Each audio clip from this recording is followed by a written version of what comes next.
Okay, so hello everyone, let's move toward the very next chapter for the class 8 from the science book, that is Collins, and chapter number 6 in the video series, and the name of the chapter is metals and non-metals. As the name suggests, we will be talking about metals and non-metals in this whole chapter. Before getting into the details of the chapter, let's have a look to the contents that we will be covering in this chapter. The very first content is the difference between the physical properties of metals and non-metals. जहाँ पर physical property word आ जाए, that means वहाँ पर हम उस substance के appearance की, shape की, उसके structure की, इन सारी बातों का ध्यान रखते हैं. So very firstly, we will be studying about the metals and non-metals physical properties. After that, we will be studying about the chemical properties of metals and non-metals. That means we will be studying that how metals and non-metals react with air, water, or any other substance. And at the very last, we will be studying about the uses of metals and non-metals. In the first part of this video, we will be covering two topics, that is difference between the physical properties of metals and non-metals and uses of metals and non-metals. And in the second part of the video, we will be covering the chemical properties of metals and non-metals. So let's start with the very first content of this whole chapter. So let's look toward the differences between the physical properties of metals and non-metals. ये बहुत ज़्यादा important topic है. इस पूरे topic में आप बहुत ज़्यादा important definitions पढ़ेंगे जो आपको इस chapter से related questionnaire को solve करने में भी बहुत help करेगी. So let's talk about first of all metals and non-metals on the basis of their physical state. Physical state का meaning है कि वो आखिर किस state में exist करते हैं. Whether they are solid, whether they are liquid or they are gas. तो अगर मैं metals की बात करूँ तो metals they are generally solid at room temperature and crystalline in nature.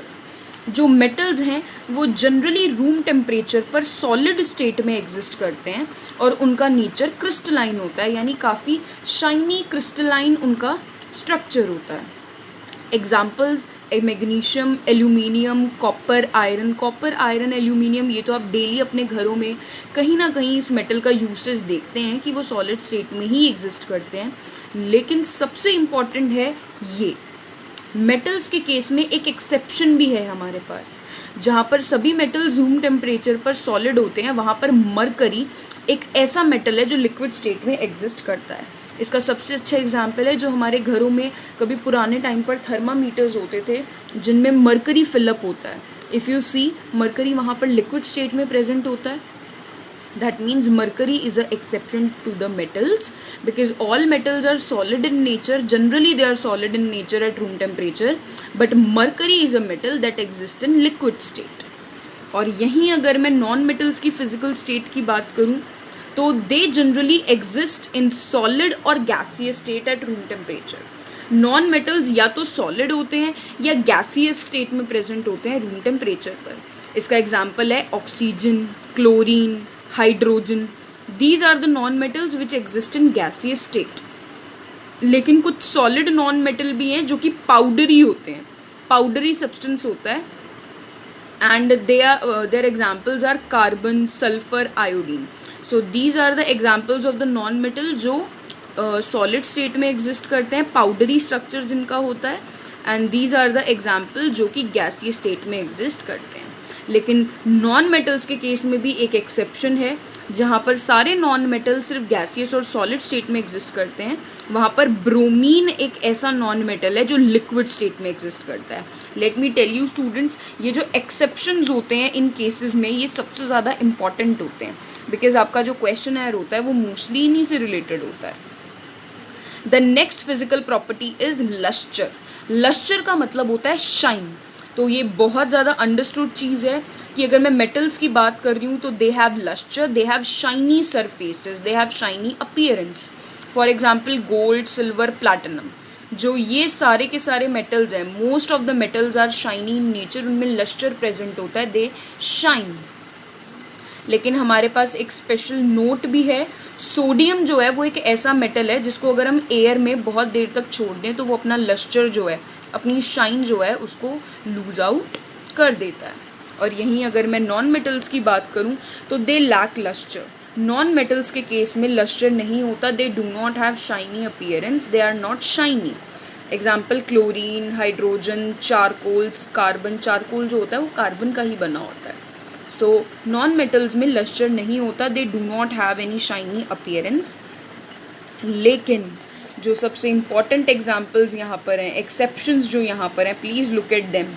Non metals में लस्टर नहीं होता, लेकिन फिर भी आयोडीन एक ऐसा नॉन मेटल है जिसका बहुत शाइनी स्ट्रक्चर होता है. और ग्रेफाइट और डायमंड, डायमंड जो है वो सबसे ज़्यादा शाइनी जो सरफेस है वो माना जाता है, और डायमंड बना हुआ होता है कार्बन का. That means diamond and graphite, ये दोनों की दोनों चीज़ें जो हैं वो कार्बन से मिलकर बनी हुई होती हैं, जो कि एक नॉन मेटल है. तो आयोडीन, ग्रेफाइट और डायमंड, ये 3 ऐसे नॉन मेटल्स हैं जिनके पास लस्टर होता है. तो ये एक्सेप्शन है. एक्सेप्शंस का मतलब होता है कि जो पूरी कम्युनिटी की प्रॉपर्टी है, किसी चीज़ की प्रॉपर्टी अगर उस कम्युनिटी प्रॉपर्टी से डिफर करती है तो हम उसे एक्सेप्शन कहते हैं. The next physical property is hardness. Hardness की अगर बात करें तो जो मेटल्स हैं वो बहुत ज़्यादा हार्ड होते हैं. ऑब्वियसली अगर आप अपने घरों में आयरन से बना हुआ सब्सटेंस देखेंगे, कॉपर से बना हुआ सब्सटेंस देखेंगे, वो कितने हार्ड होते हैं. लेकिन मेटल्स के केस में कुछ एक्सेप्शंस भी हैं. पोटाशियम, सोडियम, कैल्शियम, ये सॉफ्ट मेटल्स होते हैं, तो ये एक्सेप्शंस हैं. और सोडियम जो है वो तो इतना ज़्यादा सॉफ्ट मेटल होता है कि आप उसको नाइफ से भी कट कर सकते हैं. लेकिन अगर मैं नॉन मेटल्स की बात करूं तो नॉन मेटल्स बिल्कुल सॉफ्ट सब्सटेंसेस होते हैं, जबकि इसमें एक्सेप्शन क्या है, डायमंड. डायमंड जो है वो एक नॉन मेटल कार्बन से मिलके बना है, and it is the hardest known substance. Hardest known substance होता है, वो इतना हार्ड होता है कि it is also used in rock cutting. पत्थरों को काटने के लिए भी डायमंड को यूज़ किया जाता है. तो diamond is a exception to the non metals. So next property is malleability and brittleness. ये कुछ इंपॉर्टेंट प्रॉपर्टीज हैं. पहले let's look at the definitions of this property. Malleability क्या है? The property by which substance can be beaten into thin sheets is known as malleability. Malleability एक ऐसी property है जिसका मीनिंग क्या है, वो सब्सटेंसेस शो करते हैं जो कि थिन शीट्स में जिनको हम बीट कर सकते हैं. जिन सब्सटेंसेस को हम हैमर कर करके या फोर्स लगा लगा के उनकी थिन शीट्स बना सकते हैं, हम उन सब्सटेंसेस को कहते हैं malleable. Hence they show malleability. And जो सब्सटेंसेस ऐसे हैं जिनको हम थिन शीट्स में बीट नहीं कर सकते, उन्हें हम कहते हैं नॉन मेलिएबल, या we say that they do not show malleability. For example अगर आप एल्यूमिनियम की बात करो, एल्यूमिनियम का फॉइल बनता है जिसमें हमारे चपातीज रैप होते हैं, जो हमारी फूड रैपिंग के लिए यूज आउट होती है. तो इसका मतलब एल्यूमिनियम एक ऐसा सब्सटेंस है जिसपे हम फोर्स लगा लगा के उसे थिन शीट्स में कन्वर्ट कर सकते हैं. तो that means aluminium is malleable. जबकि ब्रिटलनेस का क्या मीनिंग होता है? The property by which substances can be broken into pieces is known as brittleness. जिस सब्सटेंस को अगर हम थोड़ा सा भी फोर्स लगाएं, हैमर करें और वो छोटे छोटे पीसेस में टूट जाए, तो हम कहेंगे the substance is brittle, and this property is brittleness. So let's look upon कि मेटल्स और नॉन मेटल्स कैसे इन प्रॉपर्टीज के बेसिस पे डिफर करते हैं. जो मेटल्स होते हैं वो मेलिएबल होते हैं, यानी उनकी हम थिन शीट्स बना सकते हैं, and not very brittle. Metals जो हैं वो ब्रिटल नहीं होते, वो पीसेस में ब्रेक नहीं होते, वो मेलिएबल होते हैं. अगर हम उनके ऊपर फोर्स लगाएंगे तो उनकी थिन शीट्स बन जाएंगी. एग्जाम्पल हम गोल्ड फॉइल बना सकते हैं, सिल्वर फॉइल बना सकते हैं, एल्यूमिनियम फॉइल बना सकते हैं, कॉपर फॉइल बना सकते हैं. लेकिन अगर मैं नॉन मेटल्स की बात करूं तो नॉन मेटल्स ब्रिटल होते हैं, वो पीसेस में ब्रेक हो जाते हैं अगर हम उनके ऊपर थोड़ा सा भी हैमर लगाएंगे, थोड़ा सा भी फोर्स लगाएंगे, वो मेलिएबल नहीं होते. फॉर एग्जाम्पल ग्रेफाइट या कोल. ग्रेफाइट है, आप उसको तोड़ोगे, अगर आप उसको थोड़ा सा भी फोर्स लगाओगे तो वो पीसेस में ब्रेक हो जाएगा. तो जो मेटल्स हैं वो मेलिएबल होते हैं, और जो नॉन मेटल्स हैं वो नॉन मेलिएबल होते हैं, वो मेलिएबल नहीं होते, उनको हम थिन शीट्स में कन्वर्ट नहीं कर सकते. The next important property is a ductility. Ductility का क्या मतलब होता है? It is the property by which substances can be drawn into thin wires is known as ductility. जिन सब्सटेंसेस को हम फोर्स लगाकर या किसी भी टेक्निक के थ्रू उनकी हम लॉन्ग वायर्स बना सकते हैं, उन्हें वायर में कन्वर्ट कर सकते हैं, हम उस सब्सटेंस को कहते हैं that yes this substance is ductile, and उस प्रॉपर्टी को कहते हैं डक्टिलिटी. तो it is the property through which substance can be drawn into thin wires. तो अब मेटल्स जो हैं वो डक्टाइल होते हैं क्योंकि उनके हम लॉन्ग वायर बना सकते हैं. आपको पता है हम कॉपर वायर बनाते हैं, एल्यूमिनियम वायर बनाते हैं, gold wire, silver wire, all wires making are possible from these metals. लेकिन जो नॉन मेटल्स होते हैं वो नॉन डक्टाइल होते हैं क्योंकि हम उनको स्ट्रेच नहीं कर सकते. अगर हमने उन्हें स्ट्रेच करने की कोशिश करी तो वो टूट जाएंगे बिकॉज दे आर ब्रिटल. तो metals are ductile in nature and non-metals are non-ductile in nature. So these three properties are very much important. The next property that we have to come across is thermal conductivity. Thermal conductivity का क्या meaning होता है? Thermal एक ऐसा word है that is something related to heat. तो heat conductivity यानी इसके name से clear है, ऐसा substance जो अपने through heat को pass होने देगा उसे हम कहेंगे it is a good conductor of heat, और जो अपने थ्रू हीट को पास होने नहीं देगा हम उसे कहेंगे बैड कंडक्टर ऑफ हीट. तो the property of substances to allow heat to pass through them is known as thermal conductivity. कोई भी सब्सटेंस थर्मल कंडक्टिविटी तब शो करता है जब वो अपने थ्रू हीट को पास करना अलाउ कर दे. तो अगर मैं मेटल्स की बात करूं तो जो मेटल्स हैं वो गुड कंडक्टर ऑफ हीट होते हैं, वो अपने थ्रू हीट को कंडक्ट होने देते हैं, यानी मेटल्स के एक एंड से दूसरे एंड की तरफ हीट पास हो जाती है, ट्रांसफ़र हो जाती है. यही रीज़न है कि हम मेटल्स को कुकिंग यूटेंसिल्स बनाने में यूज़ करते हैं क्योंकि फ्लेम जो है वो तो खाली मेटल के लोअर पोर्शन पे लग रही होती है, यूटेंसिल के, बर्तन के, तो उसके अंदर रखा हुआ जो फूड है या जो बिल्कुल टॉप पे रखा हुआ मेटल का लिड है वो कैसे गर्म हो जाता है? वो इसीलिए गर्म हो जाता है क्योंकि जो मेटल है वो हीट को कंडक्ट करता है, मेटल के एक पोर्शन से दूसरे पोर्शन में हीट जो है वो ट्रांसफ़र हो जाती है. अगर मैं नॉन मेटल की बात करूं तो non metal bad conductor of heat होते हैं. For example iodine, sulphur and silicon, they all are bad conductor of heat. लेकिन इसमें एक एक्सेप्शन है दैट इज डायमंड.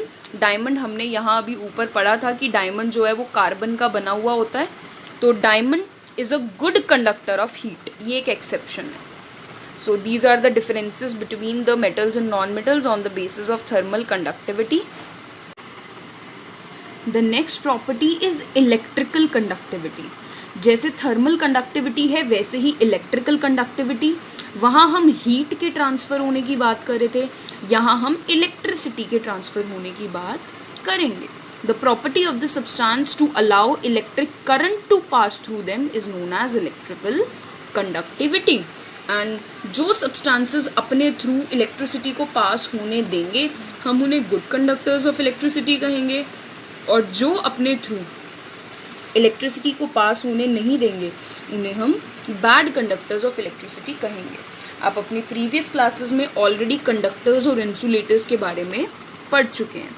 तो अगर मैं मेटल्स की बात करूं तो most of the metals are good conductor of electricity. Metals good conductor of electricity होते हैं. यही रीज़न है कि हम मेटल्स को इलेक्ट्रिकल एप्लायंसेस बनाने में यूज़ करते हैं.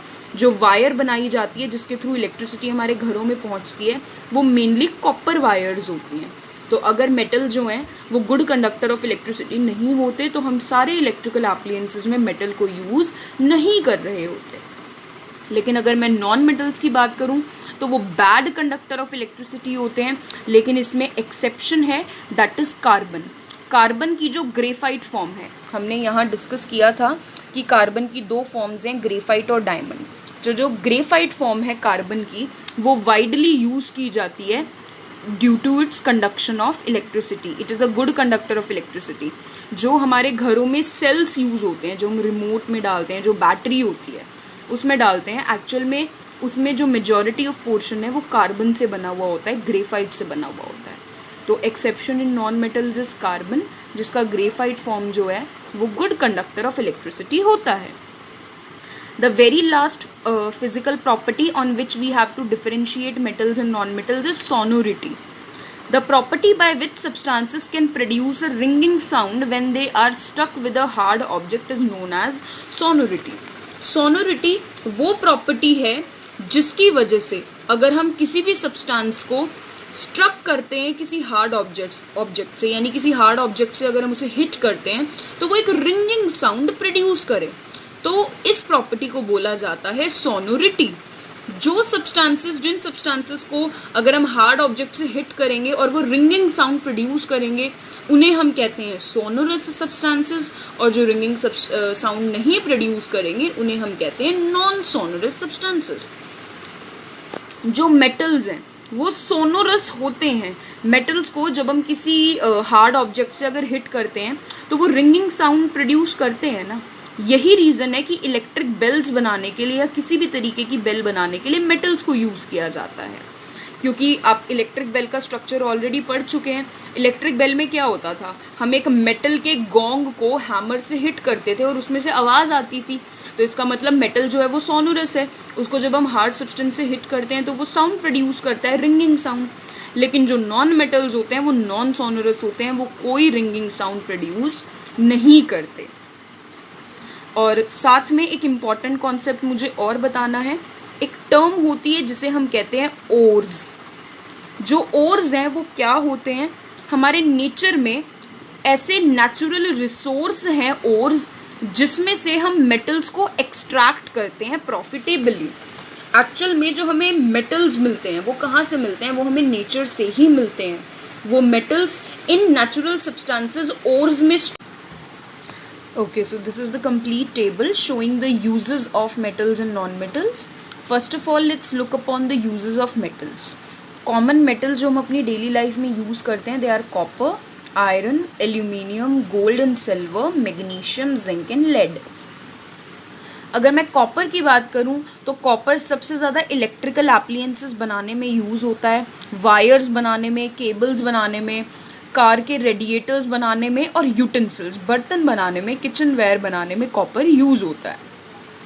आयरन की अगर हम बात करें तो आयरन से वाटर पाइप्स बनते हैं, घरों की रेलिंग बनती हैं, नट बोल्ट और अलग अलग टूल्स जो होते हैं जो मैकेनिक यूज़ करते हैं, they are made up of iron only. Tanks बनते हैं, and so these are the various uses related to the iron. अगर मैं एल्यूमिनियम की बात करूं तो एल्यूमिनियम जो है वो यूटेंसिल बनाने में भी यूज़ होता है और इलेक्ट्रॉनिक वायर्स बनाने में भी यूज़ होता है। इसके अलावा एल्यूमिनियम की फॉइल भी यूज़ की जाती है फूड मटेरियल को पैक करने के लिए और मेडिसिन्स को पैक करने के लिए। और एल्यूमिनियम से एयरक्राफ्ट की मैन्युफैक्चरिंग भी होती है, क्योंकि एल्यूमिनियम जो है वो एक काफ़ी लाइट मेटल होता है। इस वजह से हम एयरक्राफ्ट्स की जो बॉडी है वो एल्यूमिनियम से बनती है। Next if we talk about gold and silver से ऑर्नामेंट्स बनते हैं, ज्वेलरी बनती हैं। इसके अलावा गोल्ड और सिल्वर को हम अलग अलग शेप्स में मोल्ड कर सकते हैं, क्योंकि ये थोड़े से सॉफ्ट मेटल होते हैं। मैग्नीशियम जो है वो एक फ्लेमेबल मेटल है, यानी उसमें बहुत जल्दी वो फायर कैच कर लेता है, इसलिए मैग्नीशियम को फायर वर्क्स में यूज़ किया जाता है, यानी जो पटाखे बनाए जाते हैं उसमें मैग्नीशियम यूज़ होता है। मैं जिंक की अगर बात करूं तो जिंक को ड्राई सेल्स में यूज़ किया जाता है। इसके अलावा it is used in making galvanised iron pipe. जो जिंक है वो गैल्वनाइजेशन प्रोसेस में यूज़ किया जाता है। गैल्वनाइजेशन क्या है हम अपनी नेक्स्ट वीडियो में पढ़ेंगे इस चीज़ को प्रॉपरली। उसके बाद लेड जो है वो बहुत ज़्यादा मेलिएबल होता है, बहुत ज़्यादा फ्लेक्सिबल होता है और बहुत नॉन रिएक्टिव होता है, यानी लेड को मेलिएबल हम बहुत ईजिली थिन शीट्स में कन्वर्ट कर सकते हैं। इसलिए लेड जो है वो फ्लेक्सिबल वाटर पाइप्स बनाने में यूज़ किया जाता है। इसके अलावा स्टोरेज बैटरीज बनाने में भी यूज़ किया जाता है। So these are the various uses of metals. Now if I talk about the various uses of non metals, तो जो नॉन मेटल्स हम यूज़ करते हैं generally they are chlorine, iodine, helium, phosphorus, graphite, sulphur. इसके अलावा we also have nitrogen, silicon, neon and oxygen. So अगर मैं chlorine की बात करूं तो क्लोरीन का सबसे बड़ा एग्जाम्पल है, सबसे बड़ा यूज़ है जो कि हम ऑलरेडी अपनी वीडियो सीरीज चैप्टर 2 में पढ़ चुके हैं, वाटर वाले चैप्टर में। It is use as a disinfectant to sterilise the water. Chlorine tablets को यूज़ किया जाता है वाटर में जर्म्स को किल करने के लिए, एंड इस प्रोसेस को हम क्लोरीनेशन कहते हैं। आयोडीन जो है उससे टिंक्चर आयोडीन बनता है और आयोडाइज्ड सॉल्ट्स बनते हैं। जो हमारे घरों में सॉल्ट आता है वो आयोडाइज्ड सॉल्ट होता है, तो उसमें आयोडीन यूज़ होता है। इसके अलावा टिंक्चर ऑफ आयोडीन जो है वो बनाया जाता है। कभी बहुत पहले के टाइम में इस टिंक्चर ऑफ आयोडीन को मेडिकेशन में यूज़ किया जाता था, यानी मेडिकल यूजेस इसके होते थे। हीलियम जो है वो एयर से भी लाइटर होती है, इसलिए हीलियम को बलून्स में फिल करने के लिए यूज़ किया जाता है। फॉस्फरस जो है वो बहुत ज़्यादा रिएक्टिव एलिमेंट होता है, इसलिए उसको मैचस्टिक जो होती है, जो माचिस होती है, उसे बनाने में फॉस्फरस को यूज़ करते हैं। फायर वर्क्स बनाने में यूज़ करते हैं। So due to its extremely reactive nature it is used in formation of matchsticks and fireworks. इसके अलावा हमें ये भी पता है फॉस्फरस प्लांट्स के लिए एक न्यूट्रिएंट्स होता है, तो उसे हम फर्टिलाइजर्स बनाने में भी यूज़ करते हैं। ग्रेफाइट की बात करें, जो कि एक कार्बन का फॉर्म है, ये नॉन कॉरोसिव होता है और चीप, काफ़ी ज़्यादा सस्ता होता है। एंड इसको हम इलेक्ट्रोड्स बनाने के लिए यूज़ करते हैं सेल्स की। And it is also used as a lead in pencils and a dry lubricant. जो हमारी पेंसिल्स का ये जो आप टिप देख रहे हैं, this is lead and this is made up of graphite only. और अगर मैं सल्फ़र की बात करूं तो सल्फ़र जो है वो गन पाउडर्स में यूज़ होता है, डिटर्जेंट्स में यूज़ होता है। इसके अलावा बहुत सारे सिंथेटिक फाइबर्स जो हमने पढ़े हैं ऑलरेडी, उनकी फॉर्मेशन में भी यूज़ होता है एंड एक्सप्लोजिव बनाने में भी यूज़ होता है। इसके अलावा सल्फ़र को एज अ इंसेक्टिसाइड यूज़ किया जाता है और काफ़ी सारे स्किन ऑइंटमेंट्स में भी यूज़ किया जाता है। If I talk about nitrogen, nitrogen का सबसे बड़ा यूज़ यही है कि नाइट्रोजन को हम फूड पैकेजिंग में यूज़ करते हैं। आप बहुत कॉमन ऑब्जर्वेशन है, आप जो चिप्स खाते हैं उनके चिप्स के जो पैकेट होते हैं वो बहुत ज़्यादा इन्फ्लेटेड होते हैं। एक्चुअल में उनमें जो गैस फिल्ड अप होती है वो नाइट्रोजन ही होती है, क्योंकि नाइट्रोजन गैस हमारे फूड को स्पॉइल होने से प्रिवेंट करती है। क्योंकि जो नाइट्रोजन गैस है वो ऑक्सीजन और मॉइस्चर को हटा देती है, तो हमारा जो फूड मटेरियल है वो स्पॉइल नहीं होता। इसके अलावा नाइट्रोजन एक बहुत बड़ा न्यूट्रिएंट है जो प्लांट्स को चाहिए, तो वो फर्टिलाइजर्स में भी यूज़ होता है। उसके अलावा नियॉन ऑक्सीजन, ऑक्सीजन की अगर मैं बात करूं तो वो वेल्डिंग के लिए यूज़ की जाती है। इसके अलावा एसेंशियल रेस्पिरेशन में तो होती ही है। ऑक्सीजन जो है वो हर लिविंग ऑर्गेनिज्म को चाहिए for respiration. So these are the various uses of metals and non metals. एक इम्पॉर्टेंट मुझे डेफिनेशन आप लोगों के साथ यहाँ शेयर करनी है। This is the homogeneous mixture of two or more metals or two or more metals and non metals is known as alloy. Alloy एक ऐसा वर्ड है जब मैं बहुत सारे दो या दो से ज़्यादा मेटल्स को आपस में मिक्स करके एक होमोजीनियस मिक्सचर प्रिपेयर कर देती हूँ, तो उसको हम कहते हैं एलॉय। यानी simple alloy is the mixture of metals. For example अगर मैं ब्रॉन्ज की बात करूँ तो ब्रॉन्ज एक एलॉय है, क्योंकि ये टिन और आयरन का मिक्सचर है। So these were all the uses, various uses of metals and non-metals. In the next video clip we will be studying about the chemical properties of metals and non-metals.